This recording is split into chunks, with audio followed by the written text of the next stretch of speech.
Hello friends, welcome back to my channel. तो आज हम बात करने वाले हैं, अगर आपके बेबी को सर्दी लग गई है, खांसी हो रही है, या फिर उसकी चेस्ट में कंजक्शन हो गया है, या फिर नोज़ ब्लॉक्ड हो गई है, बहुत ज़्यादा नाक बह रही है, रनी नोज़ है। मैं आज आपसे कुछ ऐसे होम रेमेडीज़ शेयर करूँगी जिसका यूज़ करके आप अपने बेबी को बहुत जल्दी रिकवर कर सकते हैं। ये जो रेमेडी मैं आपके साथ शेयर करने वाली हूँ, इस रेमेडी को मैं खुद भी यूज़ करती हूँ, क्योंकि मेरा बेबी 6 मंथ से ऊपर का हो चुका है और वो अब गाय का दूध पीता है।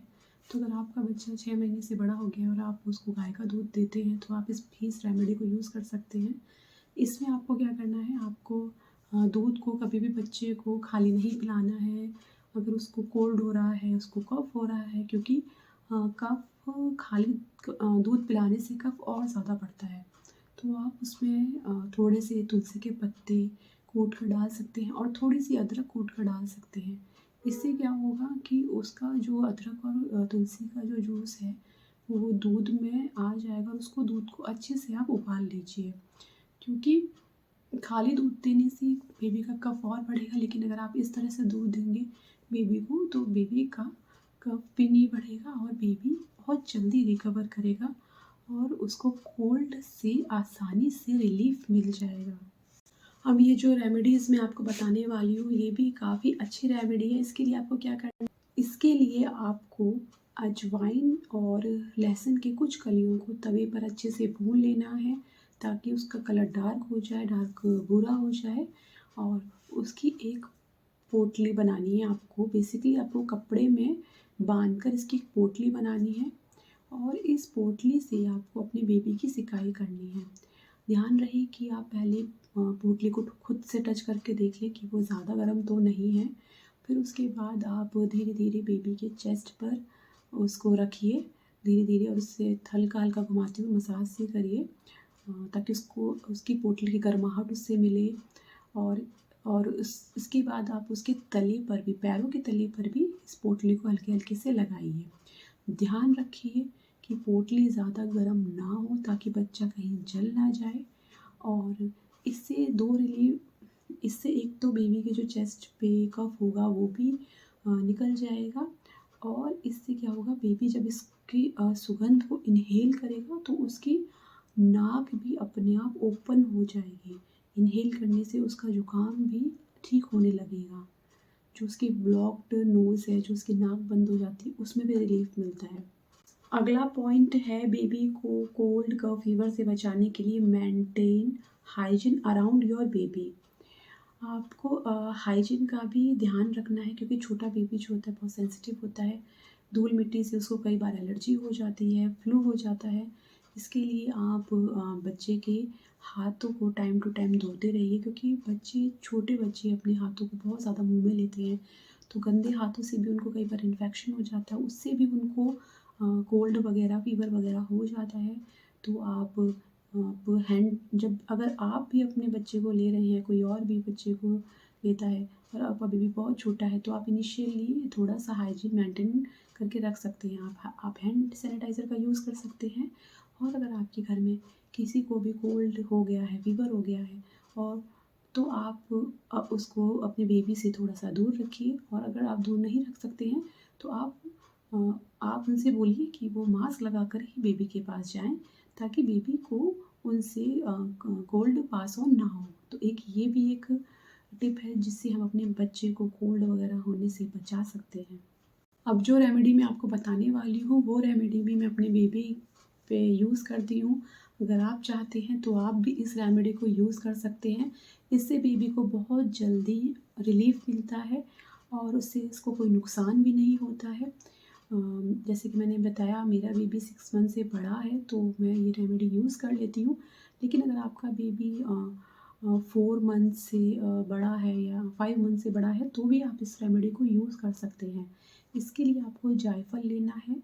आप जायफल को सिलबट्टे पे या फिर चकले पर घिस लीजिए। आप चाहे तो इसमें पानी डालकर भी घिस सकते हैं, या फिर दूध के कुछ ड्रॉप्स डालकर भी इसको घिस सकते हैं। इसको घिस लीजिए और इसको अपने बेबी के दूध में मिला दीजिए। अगर तो अगर वो गाय का दूध पीता है तो आप जायफल को गाय के दूध में मिलाकर दे सकते हैं। लेकिन अगर आपका बेबी फॉर्मूला मिल्क पीता है तो फिर आप उसको सिर्फ 1 चम्मच में फॉर्मूला मिल्क में मिलाकर दे सकते हैं।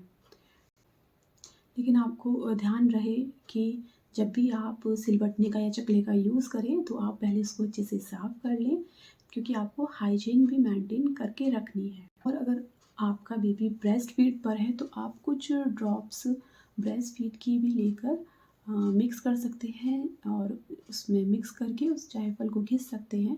तो आप ब्रेस्ट फीड के साथ भी इसको दे सकते हैं। आपको दिन में 2 बार देना है और बहुत ज़्यादा क्वांटिटी नहीं लेनी है, बहुत ही थोड़ा-थोड़ा ही आपको यूज़ करना है, क्योंकि ये गर्म होता है तो आप इसकी ज़्यादा क्वांटिटी नहीं दे सकते हैं। आप सनलाइट दिखाकर भी बेबी को कोल्ड से बचा सकते हैं, और अगर उसको थोड़ा बहुत कोल्ड हो भी रखा है तो वो भी कई बार सनलाइट में ले जाने से ठीक हो जाता है, क्योंकि इससे क्या होता है, बेबी को गर्माहट मिलती है, उसकी बॉडी का टेम्परेचर मेंटेन रहता है, उसकी अंदर की जो सर्दी उसको लगी होती है वो निकल जाती है। तो कई बार सनलाइट की वजह से भी बेबी बहुत जल्दी रिकवर कर लेता है और ठीक हो जाता है। लेकिन अगर आप अपने बेबी को डेली सनलाइट दिखाते हैं तो आपका बेबी कम बीमार पड़ता है और उसको सर्दी जुकाम भी इतनी आसानी से नहीं लगते हैं, और अगर लगते भी हैं तो वो बहुत जल्दी ठीक भी हो जाते हैं। अब मैं जो आपको ऑयल बताने वाली हूँ, अगर आप इस ऑयल से अपने बेबी की मसाज करेंगे, आप इस ऑयल को डेली मसाज करने में भी यूज़ कर सकते हैं। आप इस ऑयल की मसाज कोल्ड या कफ़ के टाइम भी कर सकते हैं बेबी को। तो इसके लिए आपको सरसों का तेल लेना है। अगर आप सर्दियों में मसाज कर रहे हो, अगर आपके बेबी को सर्दियों में कोल्ड कफ़ फीवर हो गया है, फीवर पे आप यूज़ मत कीजिए इस रेमेडी को, कोल्ड कफ़ हो गया है तो आपको सरसों का तेल लेना है। उसमें कुछ कलियाँ, 2-3 कलियाँ आपको लहसुन की डाल के अच्छे से गरम कर लेनी है, ताकि उस लहसुन की कलियाँ अच्छे से ब्राउन हो जाएँ। और फिर आपको तेल को छान कर यूज़ करना है। आपको यूज़ कैसे करना है, आपको बेबी के हाथों की हथेलियों पर मसाज करनी है, इससे बेबी के पैर के तले पर मसाज करनी है, और आप पीठ पर मसाज करें। कुछ लोग इसको छाती पर भी लगाते हैं, बट मैं छाती पर मसाज करने के लिए सजेस्ट नहीं करूँगी कोल्ड में, कफ में, क्योंकि कुछ बेबी सेंसिटिव होते हैं। सबको मसाज छाती पर कोई भी नए ऑयल सूट नहीं करता है, लेकिन आप पीठ पर कर सकते हैं, आप पैरों के तले पे कर सकते हैं, आप हाथों के तले पे कर सकते हैं। तो आप मसाज, इससे बेबी को बहुत गर्माहट मिलती है और वो बहुत जल्दी रिकवर कर जाता है। तो ये बहुत अच्छी रेमेडी है। अगर आपकी बेबी को भी सर्दी जुकाम हो गया है तो आप इस रेमेडी का ज़रूर यूज़ कर सकते हैं। आप न्यू बॉर्न बेबी के लिए भी यूज़ कर सकते हैं इस रेमेडीज़ का। आप तुलसी के पत्ते भी यूज़ कर सकते हैं बेबी का कोल्ड ठीक करने के लिए। आपको तुलसी के पत्तों का पीस कर रस निकालना है। तुलसी के रस को आपको शहद के साथ मिक्स करके अपने बेबी को देना है। ध्यान रखिए, आपको ये रेमेडी सिर्फ़ अपने बेबी को तब देनी है जब वो 1 साल से बड़ा हो। इससे भी बहुत जल्दी कोल्ड कफ़ ठीक हो जाता है। नेक्स्ट रेमेडी में आप अदरक का रस निकाल लीजिए। अदरक के रस की कुछ बूंदें आप शहद में डालकर अपने बेबी को चटा सकते हैं। इससे भी बेबी को बहुत ही जल्दी कोल्ड और कफ़ में रिलीफ़ मिलता है। तो फ्रेंड्स, ये थे सारे टिप्स और होम रेमेडीज़ जिनका यूज़ करके आप अपने बेबी को सर्दी जुकाम होने से बचा सकते हैं। और अगर आपके बेबी को सर्दी जुकाम हो भी गया है तो आप इन रेमेडीज़ का यूज़ करके उसको बहुत जल्दी ठीक भी कर सकते हैं। तो अगर आपको मेरी ये वीडियो पसंद आई और अगर आपको थोड़ी बहुत भी यूज़फुल लगे तो आप मेरे चैनल को ज़रूर सब्सक्राइब कीजिए, मेरी वीडियो को लाइक कीजिए।